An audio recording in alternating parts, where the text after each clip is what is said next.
Radio Pays. Diplôme, permis de conduire, déclaration de revenus, carte d'identité, de plus en plus de démarches administratives peuvent se faire en ligne.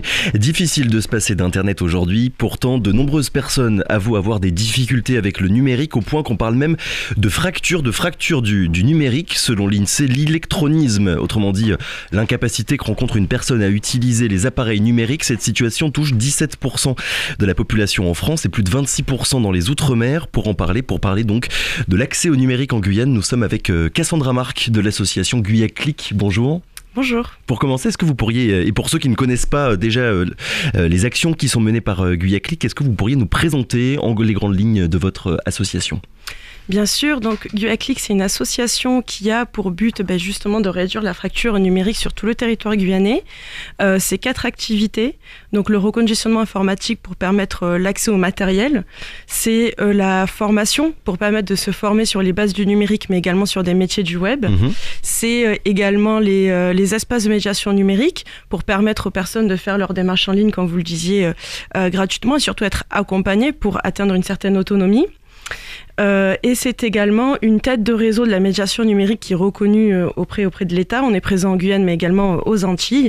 Et du coup, à ce titre, on permet le développement de nouveaux espaces et l'accompagnement de nouveaux acteurs. On reviendra plus en détail dans quelques minutes sur les différentes actions que votre association mène.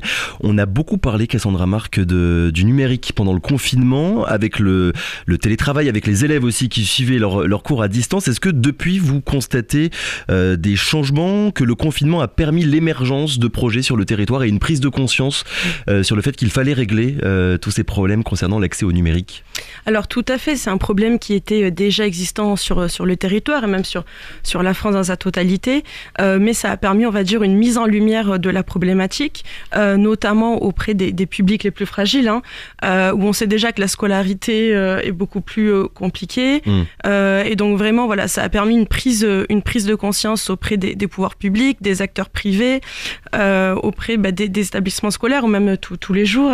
On s'en est bien rendu compte et aujourd'hui c'est pour ça qu'on souhaite développer des dispositifs en partenariat avec les grands acteurs locaux pour justement permettre l'équipement informatique et permettre l'accès informatique à toutes ces populations. Ouais, au final ça a accentué, on va dire, les inégalités qu'il y avait déjà entre d'un côté des personnes qui étaient déjà connectées et les autres qui connaissaient déjà des problèmes d'accès au numérique.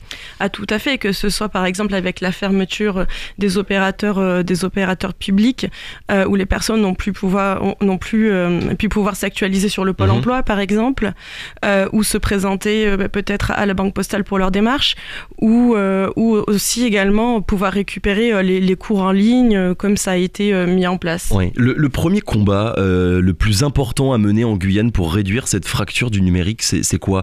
C'est améliorer le haut débit, faire en sorte qu'il y ait plus de matériel disponible au sein de la population, faire en sorte que l'ensemble du territoire soit couvert par le réseau. C'est quoi le premier combat à mener ? Alors tout est forcément lié, mais effectivement avoir accès au matériel permet aussi... C'est déjà la base. Voilà, c'est une base parce que ça permet aussi de démocratiser cet accès qui peut paraître comme un outil cher, compliqué, difficile d'accès.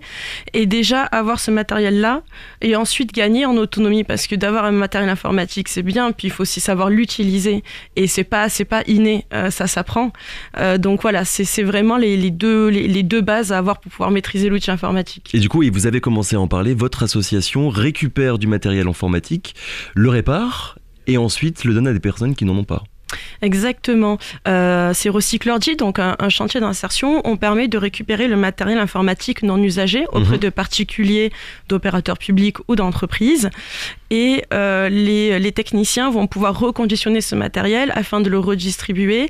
Notamment aujourd'hui, on est dans un dispositif en partenariat avec la préfecture, le rectorat et la CTG qui permet d'équiper 1200 familles vivant en quartier prioritaire ou en zone rurale. Oui, qui vous fournissent en fait des ordinateurs que plus personne n'utilise, qui peut-être ne marchent plus et que vous allez retaper pour qu'ensuite ils remarchent. Exactement, donc on peut prendre des souris, claviers, écran, unité centrale. Donc soit on s'en sert, on les reconditionne réellement et l'outil peut être réutilisé, soit on va garder quelques pièces. La différence, on va dire, avec une boutique entre guillemets de réparation informatique, c'est qu'on n'a pas de stock. Tout est vraiment en réusage, en réutilisation, on est un peu à flux tendu. Donc voilà, on n'a pas un stock qui va permettre de de réparer un ordinateur si jamais nous n'avons pas les pièces. Et vous avez suffisamment de dons ? Alors oui, ou jamais assez. Oui. Alors on en a pas mal, mais c'est vrai que là justement suite au Covid, des grosses opérations d'équipements informatiques se sont déployées et c'est vrai qu'on est un peu en pénurie, notamment en pénurie d'écran, oui. d'unités centrales, de claviers et de souris également. Donc voilà, si jamais des personnes nous écoutent et souhaitent déposer leur matériel informatique, il ne faut pas venir hésiter à nous voir à l'association GUA-Click. Ça se passe où d'ailleurs ? S'il y a des auditeurs qui nous entendent et qui ont des vieilles souris, des vieux écrans dont ils ne se servent plus, comment est-ce qu'ils vous les donnent ? Alors, on est présent à l'association, où on a l'atelier Recycle Ordi. Oui. On est situé à Médan. Donc voilà, vous pouvez venir, on est ouvert toute la semaine, les techniciens pourront prendre en charge ces personnes-là qui souhaitent déposer leur matériel. Et ce matériel que vous retapez est ensuite à destination des scolaires, hein, c'est bien ça ? Alors c'est ça, c'est soit à destination des publics scolaires en difficulté, oui. soit auprès de personnes qui souhaitent acquérir. Donc on peut permettre aussi la revente à un prix en dessous de celui du marché, puisque bien effectivement nous sommes une association. Donc vous n'êtes pas là pour vous faire de l'argent ? Exactement. Cassandra Marc, le terme fracture numérique, parfois c'est un petit peu abstrait. Est-ce que vous pourriez nous donner des exemples de situations concrètes pour qu'on comprenne bien de quoi est-ce qu'on parle quand on parle de fracture du numérique ? Eh bien, la fracture du numérique, c'est par exemple une personne en recherche d'emploi oui. qui n'est pas en capacité, qui n'a pas la capacité de produire un CV ou de déposer son CV en ligne pour répondre à certaines recherches. C'est aussi une personne qui va tous les mois aller à Pôle emploi et faire la queue, et notamment avec les problèmes de mobilité qu'on connaît, donc ça prend du temps pour s'actualiser, alors que c'est une démarche qui peut se faire très rapidement avec l'outil informatique. C'est également les enfants, comme on disait, les publics scolaires qui n'ont pu suivre les cours en ligne, avoir accès à leurs cours de la même manière que leurs collègues. Forcément, ça a créé une fracture, donc une différence.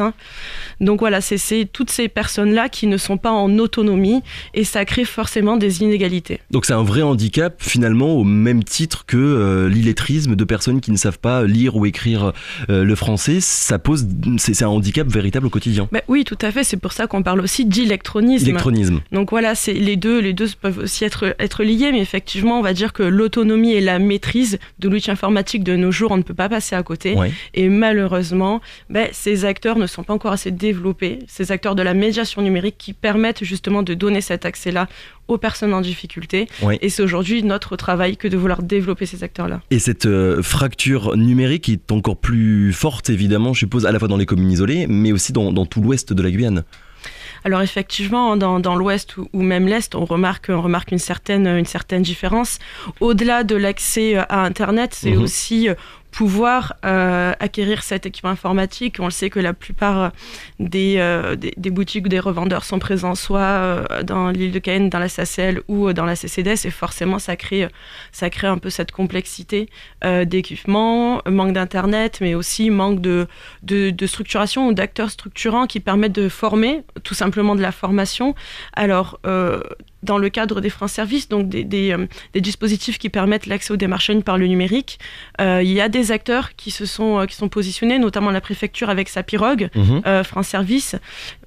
Donc voilà, il y a des dispositifs qui existent. Maintenant, c'est permettre vraiment de structurer toute cette filière-là pour que tout le monde y ait accès de manière égalitaire. Oui, parce que pour l'instant, il y a des initiatives, certes, elles existent, mais c'est uniquement localement, à droite à gauche, et il faudrait vraiment structurer tout ce qui est fait pour pouvoir permettre à terme un règlement de ce problème.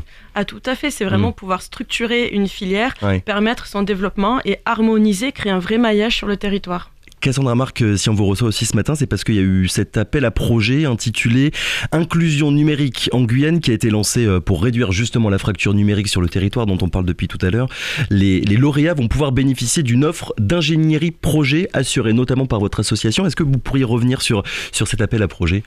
Alors effectivement, c'est un appel à projet lancé par les services de l'État qui permet à des structures, donc collectivités ou associations, de pouvoir ouvrir, en tout cas faire émerger un nouvel espace de médiation numérique. Cet espace-là, ces activités-là peuvent être à destination des enfants, des publics fragiles. Il n'y a pas vraiment de limite, ni sur l'espace, ni sur le public. Et à ce jour, l'accompagnement de GUACLIC porte à permettre de faire sortir le projet, de le faire évoluer, peut-être d'identifier, de préciser les objectifs, d'avoir une tenue des objectifs, la création aussi de contenu, l'accompagnement. Et donc voilà, aujourd'hui, c'est GUACLIC en tant que tête de réseau de médiation numérique, en tant que, un hub, le hub anti-Guyane qui permet justement d'avoir cet accompagnement. Vous avez parlé de médiation du numérique. Médiation numérique, ça veut dire quoi exactement ? Alors la médiation numérique, donc on a la fracture numérique. En fait, la médiation numérique, c'est, on va dire, l'acte qui permet justement de réduire cette fracture-là. Exercer de la médiation numérique, c'est faire des activités, de la formation, du gain d'autonomie auprès de personnes qui sont en difficulté. Et donc forcément, il y a l'acte en fait de médiation, de médiatrice, comme on peut le voir auprès des personnes. Donc voilà, c'est vraiment un autre apprentissage, on va dire, c'est une autre manière d'aller vers le public. Le but, c'est de former des personnes qui, à la base, ne sont pas à l'aise avec le numérique pour que progressivement, elles deviennent autonomes avec leur ordinateur. Oui, c'est tout à fait ça. Oui. Et c'est ce qui se passe notamment dans les maisons France Service et les cybercarbés. Exactement, on a notamment des médiateurs qui sont sur place et qui peuvent accueillir des personnes dans le cadre des France Service, donc cette démarche qui est gratuite. Nos médiateurs sont formés par les opérateurs publics, donc ce qui permet vraiment de connaître le site internet et d'accompagner les personnes dans toute leur démarche. Concrètement, on peut avoir une personne qui vient nous voir pour pouvoir accéder à ses comptes, par exemple ses comptes en banque. Elle n'y a pas forcément accès en ligne. Elle n'a pas forcément le temps aussi de se déplacer aux horaires de banque, donc voilà, elle peut venir nous voir par exemple pour consulter cela, ou pour par exemple demander un remboursement pour la sécurité sociale, où on est un peu dans les mêmes situations. Et ces cybercarbés, il y en a combien là actuellement en Guyane ? Alors les cybercarbés, on en a 9. Et ils sont tous gérés par votre association, par GUACLIC ? Voilà. Après, il y a des France Services qui sont gérés par d'autres structures. Oui. Mais les cybercarbés, les 9 cybercarbés sont gérés par GUACLIC, et les France Services, on en a notamment une à Papayeton. Il y en a une aussi à Saint-Georges, et il y a également la Pirogue France Service. Est-ce qu'il y a d'autres projets de création de cybercarbés un petit peu partout sur le territoire où le maillage commence un petit peu à être complet ? Alors, les projets d'espace de médiation numérique, oui. Notamment, vous parliez de l'appel à projet lancé par les services de l'État. Il y en a déjà eu un précédemment avec 4 lauréats, notamment un à Saint-Laurent. On en a également à Mana, il y en a également aussi à Kourou, qui intervient sur Regina. Donc voilà, il y a des projets. Maintenant, c'est justement leur permettre de se développer, leur permettre de se structurer et d'en faire des lieux pérennes. Justement, les pouvoirs publics, Cassandra Marc, l'État, les collectivités, est-ce que, parce qu'on rappelle, vous êtes une association, est-ce que vous êtes suffisamment soutenu ? Est-ce qu'il y a une réelle volonté politique de faire avancer les choses concernant l'accès au numérique ? Oui. Oui, on le voit, même auprès des acteurs locaux, de plus en plus, notamment suite au plan de relance où, comme on le disait, ça a mis en lumière cette problématique-là. De plus en plus, les acteurs y réfléchissent, les grandes structures y réfléchissent, les collectivités également. Donc voilà, c'est quand même assez important d'intégrer à cette boucle, justement pour amener aussi, on va dire, un œil peut-être d'expertise que les services de l'État ou que les collectivités n'ont pas forcément. Et c'est important aussi de reposer justement sur une structure associative, sur une structure aussi qui permet de fédérer pour justement développer ces endroits, développer la médiation en cohérence. Et surtout, en fait, c'est ça, c'est être en cohérence avec les besoins du territoire et avec la population qu'on a et les particularités qu'on a qui n'existent pas forcément dans l'Hexagone et qui peut parfois mérite des adaptations. Cette prise de conscience, elle est récente ou vraiment ça fait longtemps que les pouvoirs publics ont pris conscience qu'il fallait faire quelque chose à ce sujet-là ? Alors, ça fait longtemps qu'on travaille avec les acteurs locaux et les pouvoirs publics, mais à ce jour, c'est vrai que suite on va dire dans le plan de relance, il y a peut-être des sujets qui sont plus mis en avant que d'autres. Il y a aussi des fonds qui sont mis à disposition, et donc évidemment, ça permet de mettre en lumière, en tout cas de vouloir se développer sur ce sujet-là. Dernière question, parce puisqu'il est déjà 7h30. S'il y a des auditeurs qui ont envie de vous joindre pour n'importe quelle raison, notamment pour donner peut-être des vieux ordinateurs, comment ça se passe? Un numéro de téléphone, une adresse mail? Alors vous pouvez nous joindre au 05 94 31 13 25. Un site internet, peut-être une page Facebook ou... Il y a la page Facebook de Guiaclic que vous pouvez consulter, envoyer des messages, on répond. Voilà, tout à fait. Cassandra Marc, merci beaucoup. On le rappelle, vous êtes de l'association Guiaclic et vous étiez avec nous ce matin pour parler de l'accès au numérique en Guyane. Il y a des progrès qui ont été faits, mais il y en a d'autres qui sont encore à faire. Merci beaucoup. Merci à vous. Radio Pays.